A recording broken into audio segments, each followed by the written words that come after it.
নাশকতার আগুনে পুড়ে ছাই শাসক বিজেপি দলের ৪৪ নম্বর বুথ অফিস। শুধু অফিস কক্ষই নয়, বন্ধ থাকা অফিসের অভ্যন্তরে থাকা একটি গাড়ি ও আগুনে লেলিহান শিখায় ভস্মীভূত হয়ে যায়। পঞ্চান্ন বাগবাসা বিধানসভার উত্তর গঙ্গানগরে এই ঘটনার পর চাঞ্চল্য সৃষ্টি হয়েছে গোটা এলাকায়। রাজ্যে দ্বিতীয় বিজেপি সরকারের দ্বিতীয় বর্ষপূর্তি উপলক্ষে গোটা রাজ্যে চলছে নানান কর্মসূচির অঙ্গ হিসেবে আগামী 15ই মার্চ জনসভা অনুষ্ঠিত হবে পঞ্চান্ন বাগবাসা বিধানসভার অন্তর্গত উত্তর গঙ্গানগরে।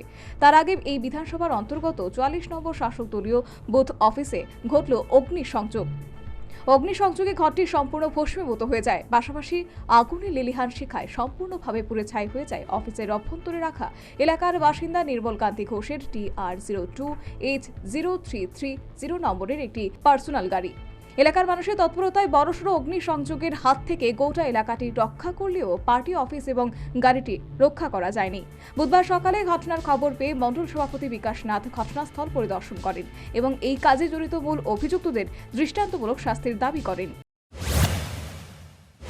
রাজনৈতিক দৃষ্টিকোণ থেকে যদি আমি বলি, ত্রিপুরার যে আমরা অন্যান্য জায়গায় দুই একটা জায়গায় আমরা নজির দেখেছি, ভারতীয় জনতা পার্টির যে বুথ অফিস আছে বা অফিসের আগুন আমরা দিতে লক্ষ্য করেছি, কিন্তু উত্তর ত্রিপুরা জেলার মধ্যে এই প্রথম বাগবাসা বিধানসভায় এ ধরনের একটা দুষ্কৃতিকারী অপ্রীতিকর ঘটনা, যেটাকে মেনে নেওয়া যাচ্ছে না। আমি আপনাদের মাধ্যমে এখানে প্রশাসন এসেছেন, আমরা প্রশাসনের দ্বারস্থ হয়েছি যাতে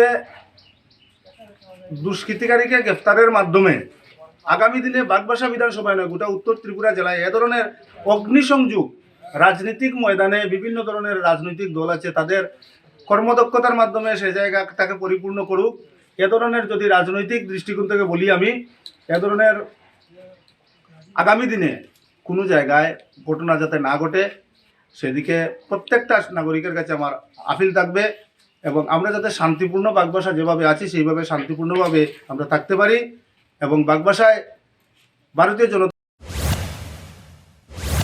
2018 সালে সরকার পরিবর্তনের পর গোটা রাজ্যে বিরোধীদের পার্টি অফিস ভাঙচুর এবং অগ্নিসংযোগের ঘটনার জন্য দায়ী করা হয়েছিল শাসক দলীয় কর্মীদের।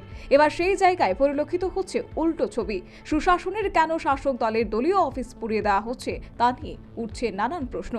এক অংশের দাবি, রাজ্য পুলিশের একটা অংশ নিষ্ক্রিয় হবার কারণেই রাজ্যের প্রতিটি জেলায় এবং মহকুমাতে প্রতিনিয়তই বাড়ছে নাশকতার ঘটনা।